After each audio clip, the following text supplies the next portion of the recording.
Bismillahirrahmanirrahim.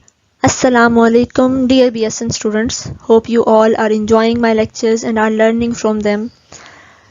Today we are going to start the second topic of vital sign, that is pulse assessment.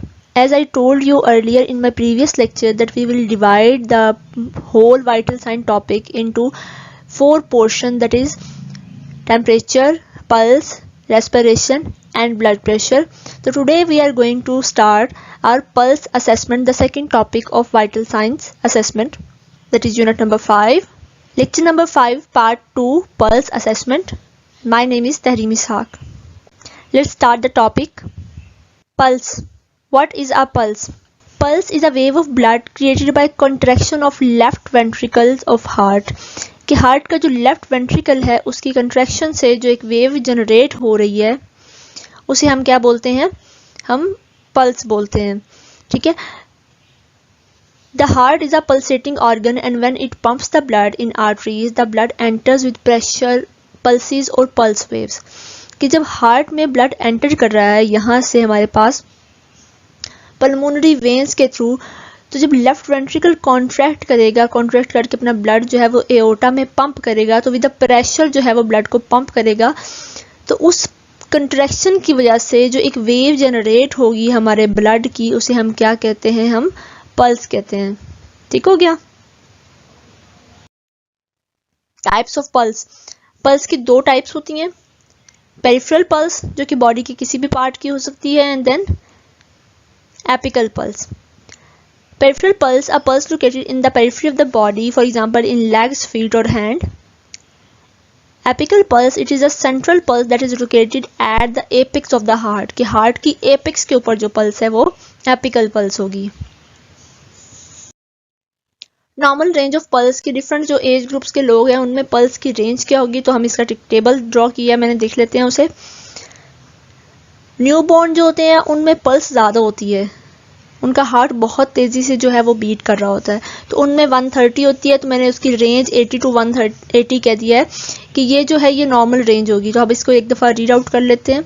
1 to 3 year के जो बच्चे होंगे उनमें 120 होगी, आहिस्ता आहिस्ता कम होनी शुरू हो गई. 6 to 8 ईयर में आके 100 हो जाएगी. 10 ईयर्स पे जाके 70 है. फिर टीन एज जो आ जाती है उसमें भी 70 है. एडल्ट में 80 हो जाती है और ओल्डर एडल्ट जो है उनमें भी 80 हो जाती है. 60 और 100 जो है हमारे पास ये एक रेंज है जो हम अडल्ट को और ओल्डर एडल्ट को देते हैं. अगर 60 से बिलो होगी तो मतलब हार्ट जो है वो क्या है कि अपनी जो उसकी रेंज है बीट करने की उससे कम जा रहा है, तो उसे हम बोलते हैं ब्रेडिकार्डिया. ठीक है. और अगर 100 से अबव जा रहा है पल्स रेट तो उसे हम क्या बोलते हैं? टैकीकार्डिया बोलते हैं. ठीक हो गया. कैरेक्टरिस्टिक्स ऑफ पल्स क्या होंगी? अब पल्स क्या क्या कैरेक्टरिस्टिक्स की होती हैं? सबसे पहले आता है उसका रेट. पल्स का रेट क्या होता है? रेट का मतलब होता है number of beats per minute, के 1 मिनट में कितनी बीट्स हो रही हैं, हार्ट कितनी दफ़ा पंप कर रहा है. ब्रेडिकार्डिया में आपको बता दिया कि less than 60 beats per minute होती हैं, और tachycardia more than 100 beats per minute है. ये अडल्ट की रेंज के हिसाब से हमने इसको किया हुआ है. फिर रिदम आ जाता है. पैटर्न और रेगुलरिटी ऑफ बीट्स, के बीट्स की रेगुलरिटी कितनी है. The length of the time between beats should be the same rhythm होना चाहिए उनका. Volume, amount of blood pumped with each beat. Stroke volume क्या होता है कि एक हार्ट बीट में हमारा हार्ट जो है कितना ब्लड पंप कर रहा है, तो वो कह रहे हैं कि वो भी बिल्कुल सेम होना चाहिए हर हार्ट बीट में. आर्टीरियल वॉल इलास्टिसिटी, की अगर आर्टरी की वॉल में इलास्टिसिटी होगी, इतनी सॉफ्ट होगी कि आपको मतलब जो है वो को आपकी फिंगर्स के नीचे फील हो सके. The artery wall should feel softly under the fingers while counting pulse. Bilateral equality, की बॉडी के दोनों साइड जो है वहां पर इक्वालिटी होनी चाहिए पल्स में, कि अगर आप राइट साइड की पल्स ले रहे हैं तो वो मैच करनी चाहिए लेफ्ट साइड की पल्स काउंट से. Pulse should be same on the either side of the body. Okay. ये हमारा नॉर्मल हार्ट है. ये bradycardia. Bradycardia mean 60 beats per minute से कम बीट्स आ रही हैं इसकी. और ये टैकीकार्डिया है कि 100 बीट्स पर मिनट से ज़्यादा आ रही हैं. तो आप खुद डिफरेंस देख सकते हैं कि क्या उनकी स्पीड चल रही है.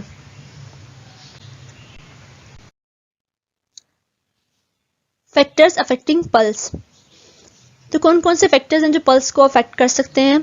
जिस तरह से टेम्परेचर में मैंने आप लोगों के लिए एक निमोनिक बनाया था, उसी तरह से मैंने पल्स में भी आप लोगों के लिए एक निमोनिक बनाया। टेम्परेचर में शेड का निमोनिक था, यहाँ पर शेप का निमोनिक है। बस फर्क ये कि इस शेप में 2 दफ़ा एस आ रहा है और 2 दफ़ा पी आ रहा है, तो ये आप लोगों ने मेमोराइज करना है। स्ट्रेस, सेक्स मतलब जेंडर आ जाएगा इसमें, हैमरेज आ जाएगा, ब्लड लॉस जो होता है, एज, पैथोलॉजी सर्टेन डिजीज आ जाएगी, पोजीशन चेंजेस मतलब आपकी बैठे होने की, खड़े होने की पोजीशंस आ जाएंगी डिफरेंट बॉडी की, एक्सरसाइज आ जाएगी, फीवर है और मेडिकेशन है। तो शेप FM ठीक हो गया। निमोनिक बनाने का ये फायदा होता है कि आप लोगों को चीज़ें मेमोराइज रहती हैं। अब आप याद रखेंगे टेम्परेचर के हिसाब से आप शेड याद रखेंगे और पल्स के हिसाब से आप शेप अगर याद रखेंगे तो आप लोगों को याद रहेगा। और ये क्वेश्चन जो है पेपर पॉइंट ऑफ व्यू से काफ़ी इंपॉर्टेंट होते हैं। ठीक हो गया। अब हम इनको डिटेल में देख लेते हैं। फैक्टर्स अफेक्टिंग पल्स, मैंने ये निमोनिक जो है यहाँ पे आप लोगों को साइड पे दे दिया ताकि आप लोगों को याद रहे। तो पहला ऐसा हम करते हैं स्ट्रेस। स्ट्रेस में हमने पढ़ा कि सिंपैथेटिक नर्वस सिस्टम जो होता है वो हार्ट की ओवरऑल एक्टिविटी को इंक्रीज कर देता है, तो पल्स जो है वो भी इंक्रीज हो जाती है। तो स्ट्रेस क्या कर रही है? पल्स को इंक्रीज कर रही है। देन सेक्स आ जाता है, तो जो मेल की जो पल्स रेट होता है वो स्लाइटली लोअर होता है as compared to female after puberty. Haemorrhage, अगर किसी का ब्लड लॉस हो गया है तो क्या होगा? वास्कुलर सिस्टम क्या करेगा कि वो, क्योंकि उसको हाइपोवोलेमिया फेस करना पड़ रहा है, तो वो हार्ट जो है ज़्यादा पंप करेगा ताकि ब्लड जो है मैं अपनी बॉडी के बाकी पार्ट्स तक, अगर कम भी वॉल्यूम बचा है तो उसको मैं बॉडी के बाकी पार्ट्स तक पहुंचा दूं। तो हार्ट रेट क्या होता है? इंक्रीज हो जाता है। एज के साथ साथ क्या होता है कि पल्स रेट यूजुअली डिक्रीज होता है। हमने पढ़ा था कि बच्चों में 130 होती है, जैसे जैसे वो अडल्ट एज तक आते हैं तो कितनी हो जाती है? 80 पल्स रेट हो जाता है नॉर्मली। पैथोलॉजी, सर्टेन डिजीज होती हैं जो कि पल्स को अफेक्ट कर रही होती हैं, कुछ इंक्रीज करती हैं कुछ डिक्रीज करती हैं, जैसे मैंने आप लोगों को ब्रेडिकार्डिया और टैकीकार्डिया के बारे में बता दिया था।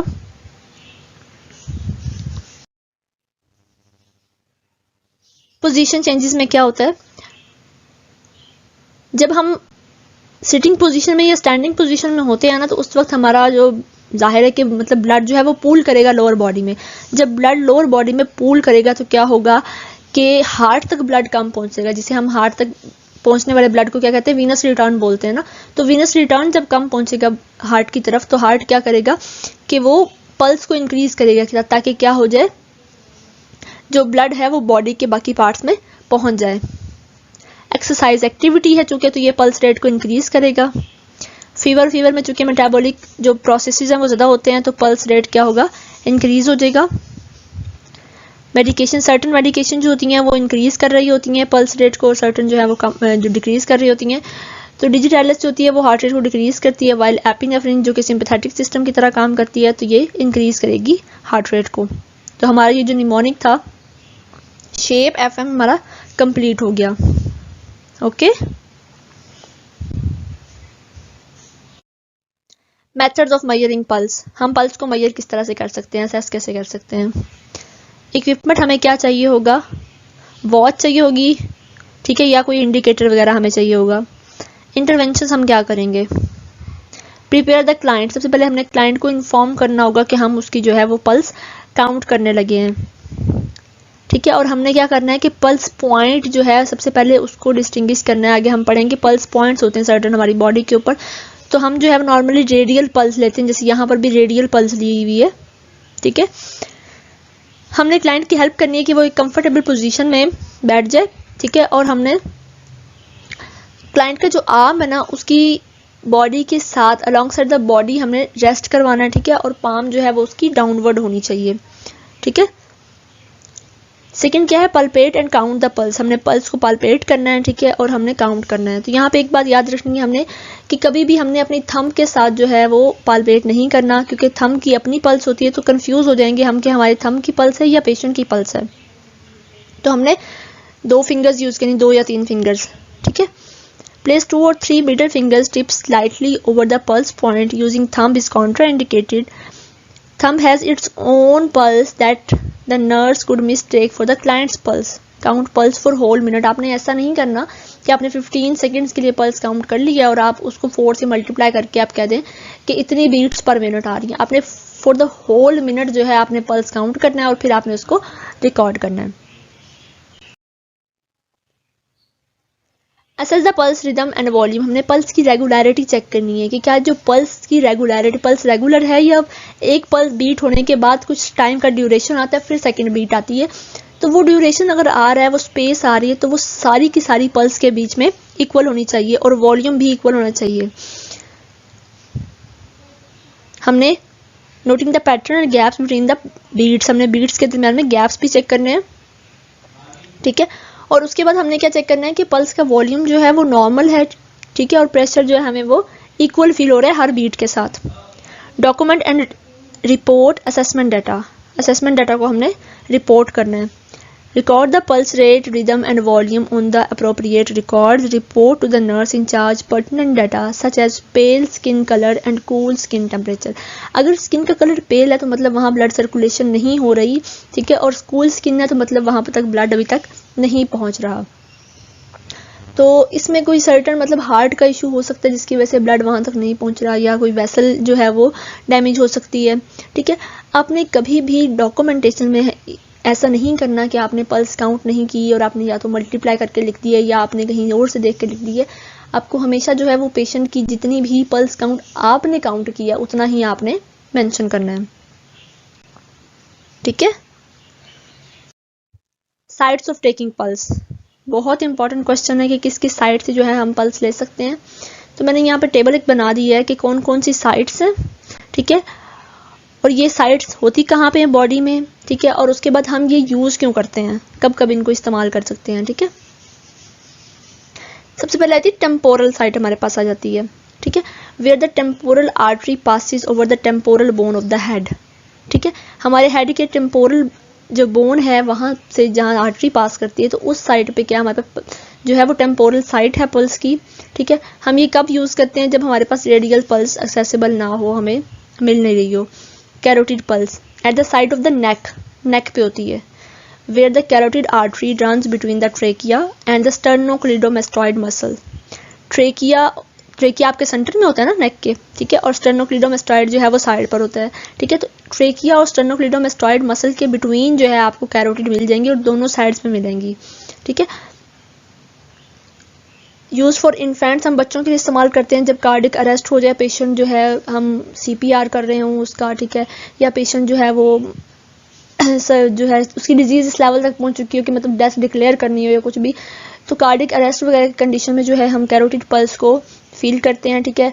और जो है हम ब्रेन तक सर्कुलेशन को अगर हमने सर्च आउट करना हो तो हम जो है तब भी कैरोटिड को यूज करते हैं। फिर आती है एपिकल पल्स। एपिकल पल्स के बारे में हम पीछे भी पढ़ चुके हैं, at the apex of the heart होती है। तो एपेक्स ऑफ द हार्ट कहाँ पर होती है? In an adult this is located on the left side of the chest, no more than 8 centimetre to the left of the sternum. Sternum से left side पे अगर हम 8 सेंटीमीटर के distance में अगर हम रहें और 4th, 5th और 6th इंटरकॉस्टल स्पेस पे अगर हम फील करें तो हमें एपिकल पल्स मिलती है। जहाँ पर हमारा हार्ट है, हार्ट की एपेक्स है, अगर हम हाथ रखें तो हमें नॉर्मली ले पर्सन भी है वो भी एपिकल पल्स को फील कर सकता है। routinely used for infants and children up to 3 years of age, used to determine any change from the radial pulse.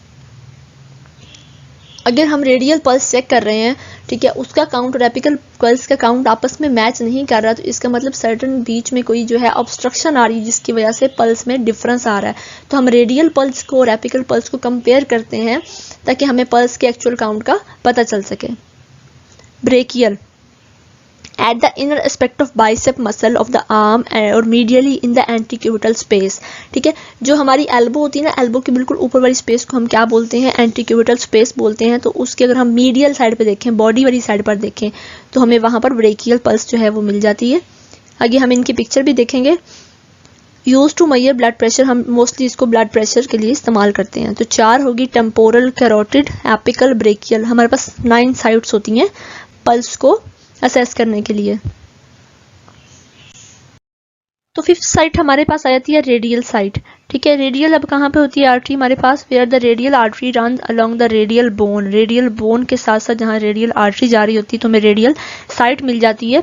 ये कहाँ होती है, thumb side of the inner aspect of the wrist पे। अगर हम रिस्ट की इनर साइड देखें तो थंब वाली साइड पे हमें रेडियल आर्टरी मिल जाती है, रेडिली एक्सेसिबल होती है, इसलिए हम इसको यूज कर लेते हैं।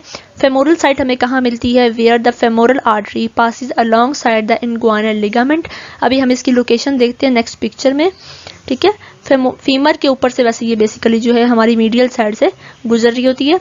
Use in cases of cardiac arrest, जिस तरह से हम कैरोटिड को कार्डिक अरेस्ट में देखते थे उसी तरह से हम इसको भी यूज कर लेते हैं, ठीक है। उसके बाद आती है हमारे पास किस लिए यूज करते हैं, use to determine the circulation to the leg. हम लेग की तरफ जो सर्कुलेशन है हम उसको देखने के लिए भी इसको असेस करते हैं कि लेग में सर्कुलेशन हो रही है या नहीं हो रही है, ठीक है।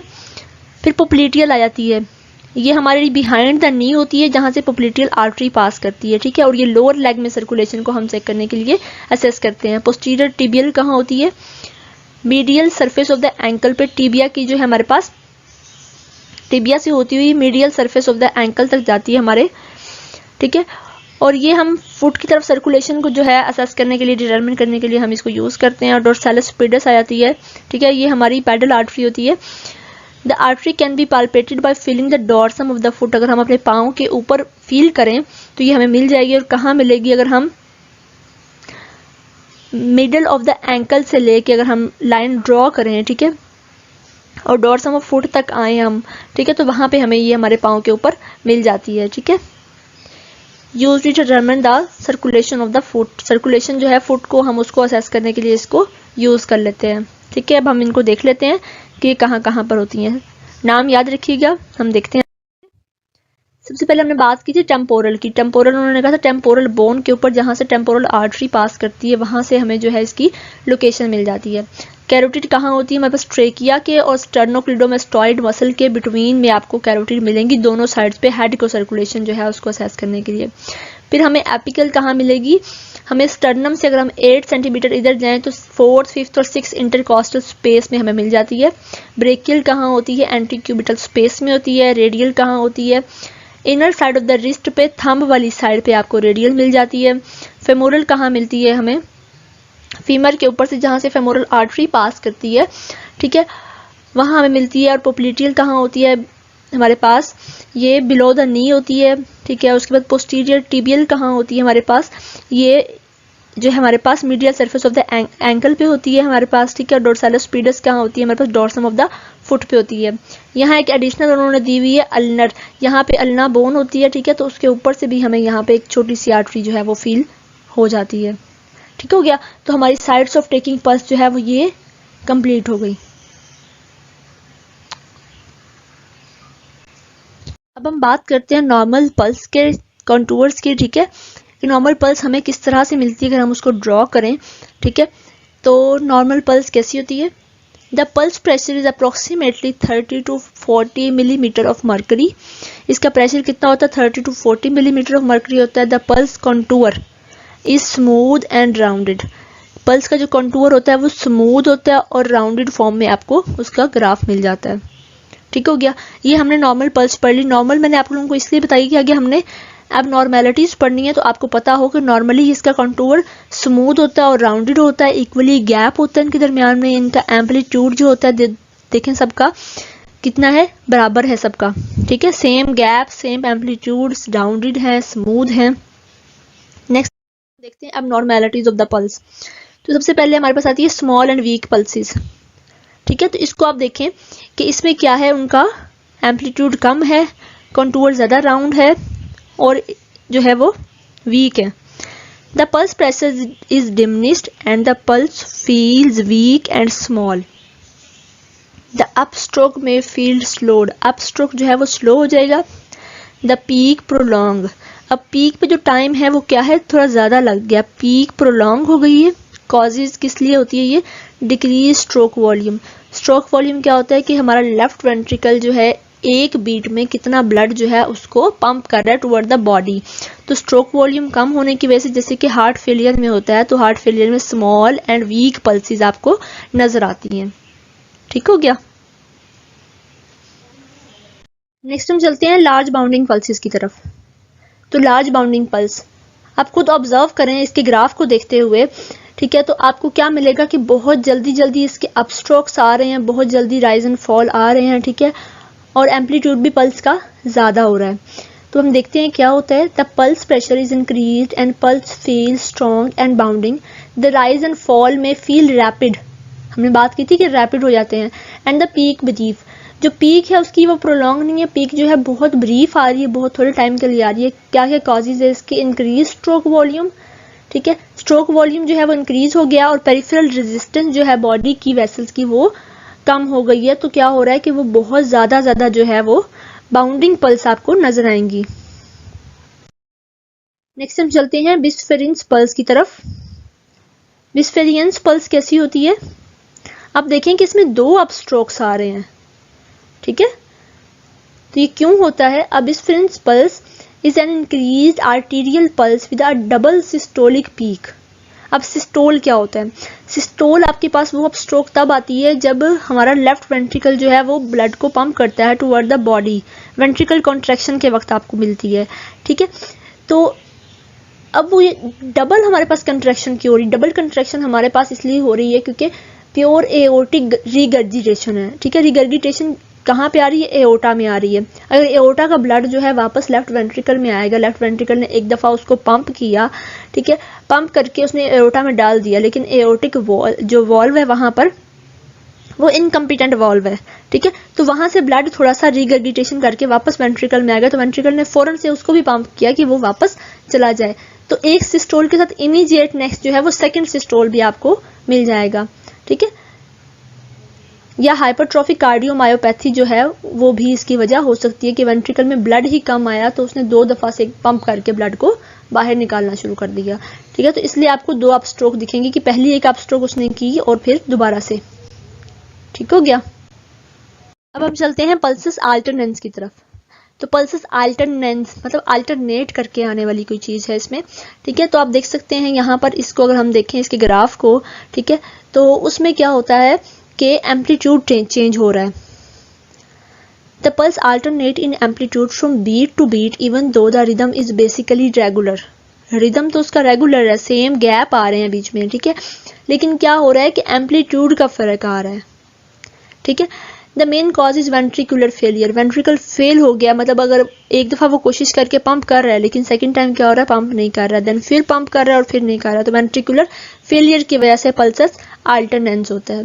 ये जितनी भी abnormalities हैं ये आपको ज़रूर पता होनी चाहिए ताकि आप अगर पेशेंट को असेस कर रहे हो या उसका पल्स का ग्राफ आप ड्रॉ कर रहे हो तो आपको पता हो कि abnormalities जो है वो किस किस तरह से होती हैं। और फिर ये वाइवा का भी बहुत इंपॉर्टेंट क्वेश्चन है कि पल्स की abnormalities जो है वो कौन कौन। Okay students, we have learned the definition of pulse, types of pulse, pulse ranges in different ages. Then we have learned assessment of pulse, characteristics of pulse, 9 important sites of pulse assessment and their reasons for use, and abnormalities of pulse. If you really like the lecture, then make sure to subscribe my channel to get notified about the next lectures. Allah Hafiz. Thank you for patient listening.